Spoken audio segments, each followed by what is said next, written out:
गर्मी में गरीब बेटी की जादुई खास की एसी। ओहो, कितनी गर्मी लग रही है।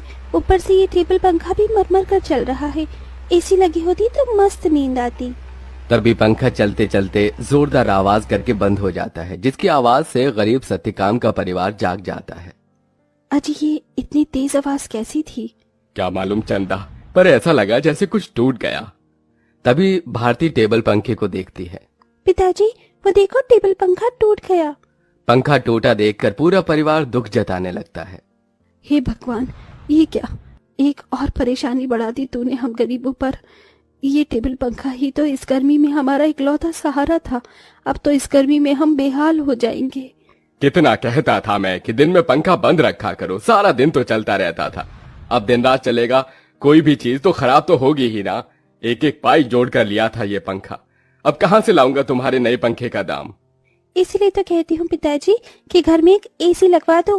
गर्मी भी नहीं लगेगी और नींद भी अच्छी आएगी। ये सुनकर गरीबी से झुंझलाया सत्यकाम अपनी दूसरी बेटी भारती को डांट लगाते हुए बोला, अरे चुप कर तू भारती, तेरा बाप कोई सर्विस वाला थोड़े है जो लाख रुपए महीना कमाता है। जब देखो एसी एसी एसी कहते रहती है।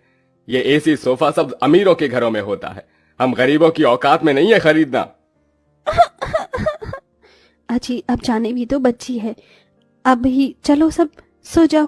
आस पड़ोस वाले भी इतनी रात में हम गरीबों के घर में से हल्ला गुल्ला होता सुनेंगे तो क्या कहेंगे। जैसे तैसे सब गर्मी में सो जाते हैं, लेकिन अपने गरीब माँ बाप बहन को गर्मी से बेहाल देखकर वो गरीब बेटी रात भर खुद सो भी नहीं पाई। अरे, सुबह हो गई, जल्दी से साफ सफाई कर लेती हूँ, फिर बाबा के लिए चाय भी बनानी है। घर में झाड़ू लगाकर जब वो घर के बाहर आकर देखती है तो आम के पेड़ से पूरे आंगन में पत्ते ही पत्ते बिखरे थे और पेड़ पर फल लगने को थे, जिसे देखकर वो खुश हो गई। अरे वाह, आम के पेड़ पर तो बेर लगने लगे हैं। अच्छा है, थोड़े दिन में आम पक जाएंगे। पिताजी को तो आम के साथ रोटी खाना कितना पसंद है। अगर उन्हें रोज अपनी मनपसंद की सब्जी या फिर मीठे आम मिल जाए तो वो पेट भरकर रोटी खाते हैं। लेकिन इस गरीबी में नमक रोटी और चटनी रोटी खाकर ही गुजारा करना पड़ रहा है। इस घर की बड़ी बेटी होते हुए भी मैं अपने गरीब माँ बाप के लिए कुछ भी नहीं कर पा रही हूँ। मेरे प्यारे आम के पेड़, मैं उनके लिए कुछ करना चाहती हूँ। खास करके भारती की ख्वाहिश है कि हम अपने घर में एसी लगवाएं। सबसे पहले मैं अपनी कमाई से अपने घर में एसी लगवाऊंगी। गीतू रोज ही अपने आंगन में लगे उस आम के पेड़ से अपना सुख दुख बांटती थी। वो पेड़ जैसे उसके परिवार का हिस्सा बन चुका था, क्योंकि गीतू ने 5 साल की उम्र में आम की गुठली बोई थी और हर दिन उसमें खाद पानी डालती, जिसे आज पेड़ इतना विशाल और फलदार था। पेड़ के नीचे हर कुछ दिनों में घास उगाती, जिसे गीतू जुगाड़ लगाकर कभी घास की चटाई तो कभी कालीन बुना करती थी। गीतू, मैं और तेरे पिताजी जमींदार के खेत पर जा रहे हैं काम करने। माँ, आप और पिताजी अपनी खेती खुद क्यों नहीं उगाते? वो जमींदार तो यही चाहता है कि हम गरीब लोग सारी जिंदगी उसकी गुलामी करें। तभी तो धूप में वो आपसे गधों की तरह काम करवाता है और सिर्फ 100 रुपए ही देता है पूरे दिन के। पिताजी, आप ही तो कहते हैं ना कि हम गरीब किसान मिट्टी से सोना उगाते हैं। हाँ बेटिया, लेकिन एक गरीब के लिए 2 रोटी कमाना रोज की कठिन चुनौती होती है, जिसे पार करना पड़ता है। सत्यकाम और चंदा चिलचिलाती कड़ी धूप और गर्मी में खेत पर आते हैं, जहाँ जमींदार ठाठ से कुर्सी पर बैठा था और नौकर छतरी लिए खड़ा था। ओहो, बाप रे बाप, कितनी गर्मी है, आग बरस रही है। इतनी गर्मी में तो एसी की ठंडी हवा छोड़ने का मन ही नहीं करता। राम राम मालिक। अरे भाड़ में गया तेरा राम राम, यहाँ गर्मी से मेरा कचूमर निकला जा रहा है। कहाँ मर रहा था? हाँ, अब तक कहाँ मर रहा था? चलो दोनों मियाँ बीबी खेत जोतने में लग जाओ, उठाओ हल। जी मालिक। बेचारे दोनों कड़ी धूप में उतनी बड़ी जमीन में हल जोतते हैं, उनके माथे से टप टप पसीना बहता जाता है। अजी, शाम हो गई। आज तो मालिक दिहाड़ी देने के डर से आए ही नहीं। उनकी हवेली चलकर मांग लेते हैं। पंखा ठीक भी तो कराना है, वरना गर्मी में गुजारा नहीं होगा। दोनों जमींदार के घर आते हैं, जहां जमींदार पांव पसारे एसी की चिल्ड ठंडी ठंडी हवा खा रहा था। ओहो, क्या मजा आ रहा है। हा, एसी में भैया मजा बहुत है। अरे सत्यकाम, तू यहाँ? जी मालिक, पैसे दे दीजिए। ये पकड़ 200 और चल दफा हो जा। इसी तरह दिन गुजरते हैं। दोनों मियाँ बीवी जो भी कमा कर लाते अपनी गरीब बेटी के हाथों में रख देते, जिससे बहुत ही समझदारी से गीतू घर चलाती और उसमें से कुछ बचा भी लेती। 100, 200, 300, 350, 400, 410, 420, 30। कुल मिलाकर मेरे पास अभी तक ये 700-800 रुपए ही इकट्ठे हुए हैं। इतने में एसी कहाँ से आएगी? अगर मैं किश्त बंधवाकर भी एसी ले आऊं तो फिर मैं कैसे किश्त भरूंगी? तभी भारती अपनी गरीब बहन गीतू को परेशान देखकर बोली। दीदी, आजकल तो कबाड़ी वालों के पास भी अच्छी अच्छी चीज मिल जाती है। अमीर लोग तो नया खरीद लाते हैं और महंगी चीज भी बेच देते हैं। हाँ, ये ठीक रहेगा। मैं कबाड़ी में से कोई एसी उठा लाती हूँ। गीतू एसी खरीदने कबाड़ी की दुकान पर चली आई। भैया जी, मुझे कोई सस्ती एसी दिखाइए। गरीब लड़की लगती है, एक काम करता हूँ, ये खटारा वाली एसी थमा देता। इसे क्या पता इसमें क्या डिफॉल्ट है।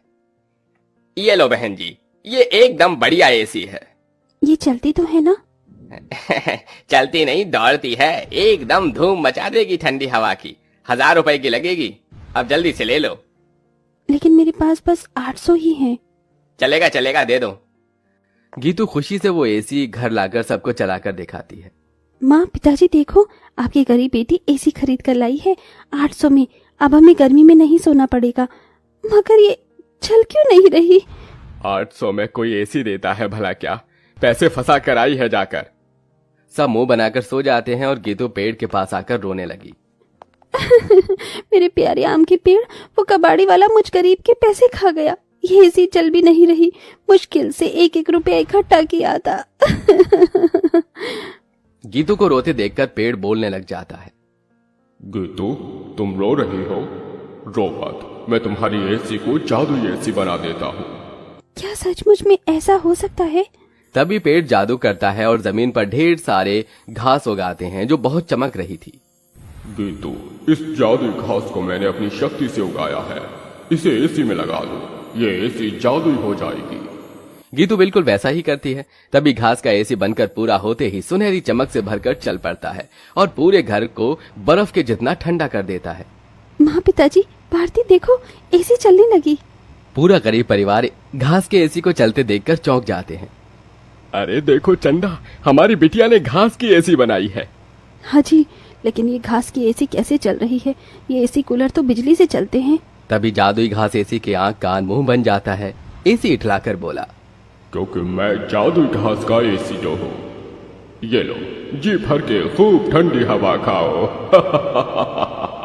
अरे वाह दीदी, क्या धांसू एसी बनाई है। हम गरीबों जैसे घास की एसी है। एसी तो बड़े बड़े अमीरों के घर में भी नहीं होगी। अब हम गर्मी में एसी की ठंडी हवा में सोएंगे।